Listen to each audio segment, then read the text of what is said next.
Welcome to HTV life. இன்னைக்கு வீடியோவில் என்ன பார்க்க போகிறோன்னா, தன்னோட வாழ்க்கையிலேயே மிகப்பெரிய சகாப்தத்தை உருவாக்குனவங்கன்னு தான் சொல்லணும்.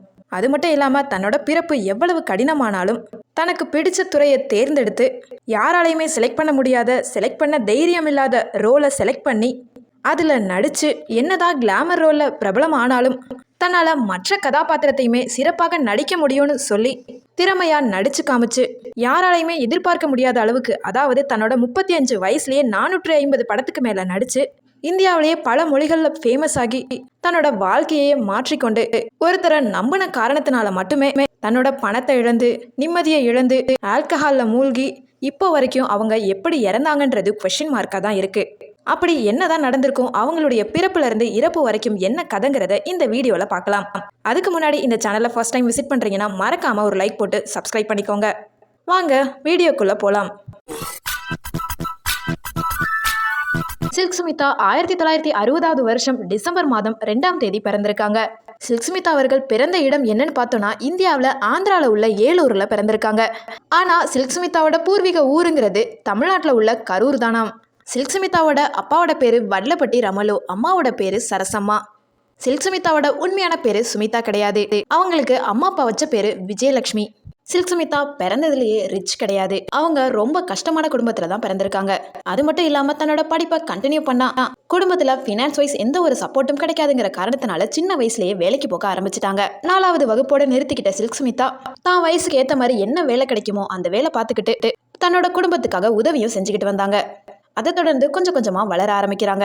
அவங்களுக்கு சின்ன வயசுல இருந்து மேக்கப் போடுறதுங்கிறது ரொம்பவும் பிடிக்குமாம். அது மட்டும் இல்லாமல் அவங்க அழகா இருந்த காரணத்தினால சேஃப்டி இல்லாததுனால சின்ன வயசுலயே அவங்களுக்கு திருமணம் பண்ணி வச்சிடறாங்க. அந்த திருமணத்தை பண்ணிக்கிட்ட சில்க் ஸ்மிதா அவர்கள் தன்னோட வாழ்க்கையில கஷ்டத்தை மட்டும்தான் அனுபவிச்சாங்க. அவங்களுக்கு அந்த திருமண வாழ்க்கை பிடிக்காத காரணத்தினால வீட்டை விட்டு ஓடி வந்து சென்னைக்கு போயிடுறாங்க. சென்னையில அங்க சொந்தக்காரவங்க வீட்டுல இருந்து தனக்காக வேலையும் தேடி இருக்காங்க. வேலை தேடிட்டு இருக்கும் பொழுது அவங்களுக்கு ஒரு மேக்கப் ஆர்டிஸ்டா ஒரு சான்ஸ் கிடைக்குது. அவங்களுக்கு மேக்கப் போடுறது ரொம்ப பிடிக்கிறதுனால இந்த ஒரு வேலை அவங்களுக்கு ஈஸியாகவும் இருந்திருக்கு.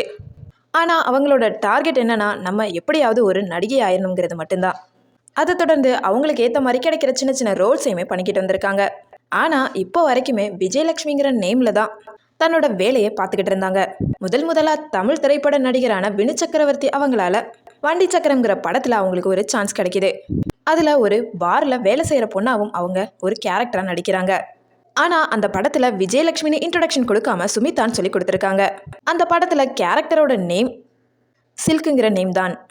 அதுவே காலப்போக்கில் அவங்களுக்கு சில்க் ஸ்மிதாங்கிற பேர் வரதுக்கு முதல் காரணமாகவும் இருந்திருக்கு. அவங்க நடித்த முதல் படத்திலேயே எல்லாரோட மனசுலையுமே இடம் பிடிச்சிட்டாங்கன்னு தான் சொல்லணும். தமிழில் நடித்தது மட்டும் இல்லாமல் அவங்களுக்கு மலையாளத்துலையுமே இணைய தேடிங்கிற மூவியில் சான்ஸும் கிடைக்கிது. அந்த படமுமே அவங்களுக்கு ஹிட்டை கொடுக்குது. அவங்க ஃபர்ஸ்ட் மூவிலேயே கிளாமராக நடித்து அட்ராக்ட் பண்ண காரணத்தினாலோ என்னவோ கடைசி வரைக்கும் ஒரே மாதிரியான கேரக்டர் மட்டும்தான் தேடி வந்தது. அவங்களோட அழகான தோற்றத்தாலும் டான்ஸ்னாலையுமே நிறைய பேர்த்த ஈர்த்தாங்க. அதை தொடர்ந்து தமிழ் மட்டும் இல்லாமல் தெலுங்கு, மலையாளம், கன்னடம், ஹிந்தி இந்த மாதிரி பல லாங்குவேஜஸில் நடித்து சவுத் இந்தியா மட்டும் இல்லாமல் ஹோல் இந்தியாவிலையுமே மிகப்பெரிய கனவு கன்னியாகவுமே மாறினாங்க. குறிப்பாக சொல்லணும்னா 3 முகம், அமரன், சகலகலா வல்லவன் இந்த மாதிரி பல படங்களில் தன்னோட கிளாமர் ரோலால், அது மட்டும் இல்லாமல் தன்னோட அழகான டான்ஸ்னாலையுமே தமிழ் ரசிகர்களையும் சரி, கன்னட ரசிகர்களையும் சரி, மலையாளம், தெலுங்கு, ஹிந்தி இந்த மாதிரி பல லாங்குவேஜஸில் மிகப்பெரிய கவர்ச்சி புயலாக வலம் வந்தாங்க. சில்க் ஸ்மிதா என்னதான் பல கேரக்டர்ஸில் நடிச்சிட்டு வந்தாலும் அவங்களுடைய கிளாமர் ரோல் மட்டும்தான் கடைசி வரைக்கும் அவங்களுக்கு அடையாளமாக இருந்தது. இருந்தாலுமே தன்னோட கிளாமர் ரோலையும் தாண்டி அலைகள் ஓய்வதில்லை, நீங்கள் கேட்டவை, தாலாட்டு கேட்குதம்மா, 3ஆம் பிறை, லயனம் இந்த மாதிரி பல படங்களில் தன்னோட டிஃப்ரென்ஸ் கேரக்டரை வெளிப்படுத்தி அழகாக நடிச்சுமே கொடுத்துருப்பாங்க. அது மட்டும் இல்லாமல் இந்த படத்தில் எந்த ஒரு கவர்ச்சியுமே காட்டாமல் மக்களோட மனசில் இடம் பிடிச்சிருப்பாங்கன்னு தான் சொல்லணும். இந்த விஷயத்தில் என்னால் எல்லா கேரக்டருமே நடிக்க முடியுங்கிறத தெளிவாகவே நிரூபிச்சிருப்பாங்க. சில்க் ஸ்மிதா நடித்த படங்களான 1979 ரிலீஸ் ஆன வண்டி சக்கரம், இணைய தேடி, அடுத்ததாக 1981 அலைகள் ஓய்வதில்லை படத்தில் எலிசிங்கிற கேரக்டரில் நடிச்சிருப்பாங்க. அடுத்ததாக 3ஆம் பிறை, சகலகலா வல்லவன், பட்டணத்து ராஜாக்கள், தீர்ப்பு, தனிக்காட்டு ராஜா, ரங்கா, சிவந்த கண்கள், பார்வையின் மறுபக்கம், 3 முகம், பாயும் புலி, துடிக்கும் கரங்கள், சத்மா, தாய் வீடு, 1983 வருஷத்தில் ரிலீஸ் ஆன தங்க மகன், அடுத்ததாக சூரக்கோட்டை சிங்கக்குட்டி, 1984 வருஷத்தில் நீங்கள் கேட்டவை, வாழ்க்கை, ஆள பிறந்தவன், அன்று பெய்த மழையில், பிக் பாக்கெட், சொந்தக்காரன், அவசர போலீஸ் 100, தாலாட்டு கேக்குதம்மா, தம்பிக்கு ஒரு பாட்டு, இதயம், சபாஷ் பாபு, உள்ளே வெளியே, ஒரு வசந்த கீதம், லக்கி மேன், கோயம்புத்தூர் மாப்பிள்ளை, இந்த மாதிரி தொடர்ந்து 450 படங்களுக்கு மேல நடிச்சிருக்காங்க.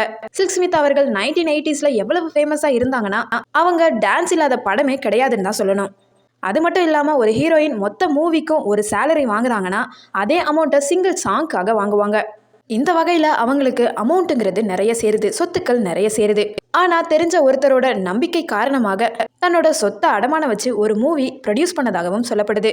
அதில் ஏற்பட்ட கடன்கள் நஷ்டங்கள் காரணமாக மன அழுத்தத்தில் ஆளாயிருக்காங்க. அந்த ஒரு காரணமாகவே ஆல்கஹாலுக்கும் சரி புகைப்பிடிக்கிறதுக்குமே அடிக்ட் ஆயிருக்காங்க. அந்த அடிக்ஷன் அதிகமான நிலையில் செப்டம்பர் மாதம் 23ஆம் தேதி 1996 வருஷம் தன்னோட 35 வயசில் அவங்களோட வீட்டில் சடலமாக தான் கண்டெடுக்கப்பட்டாங்க. அவங்க இறந்ததுக்கு முக்கிய காரணம்னு சொல்லப்படுறது காதல் தோல்வியும், அது மட்டும் இல்லாமல் அவங்களுக்கு இருக்க பல பிரச்சனைகள், பல சூழ்நிலைகள் தான் காரணம்னு சொல்லப்படுது. என்னதான் போஸ்ட்மார்ட்டம் ரிப்போர்ட் வந்தாலும் அவங்கள பற்றி தெரிஞ்சுக்கிட்டாலும் அவங்களுடைய இறப்புங்கிறது இப்போ வரைக்கும் மர்மமாக தான் இருந்துட்டு இருக்கு. தன்னோட 35 வயசுலயே 450க்கும் மேற்பட்ட படங்கள்ல நடிச்சிருக்காங்க. சில்க் ஸ்மிதா இறந்ததுக்கு அப்புறம் அவங்களோட வாழ்க்கை வரலாறை மையப்படுத்தி த டர்ட்டி பிக்சர்னு ஒரு மூவியும் எடுக்கப்பட்டிருக்கு. இந்த மூவி மிலன் லூத்ரியா டைரக்ஷன்ல ஹிந்தி லாங்குவேஜ்ல ஒரு படமா கிரியேட் பண்ணப்பட்டுச்சு. இந்த படத்துல சில்க் ஸ்மிதா கேரக்டர்ல வித்யா பாலன் நடிச்சிருந்தாங்க. 2011 ரிலீஸ் ஆனதை தொடர்ந்து மிகப்பெரிய வெற்றியுமே கொடுத்தது.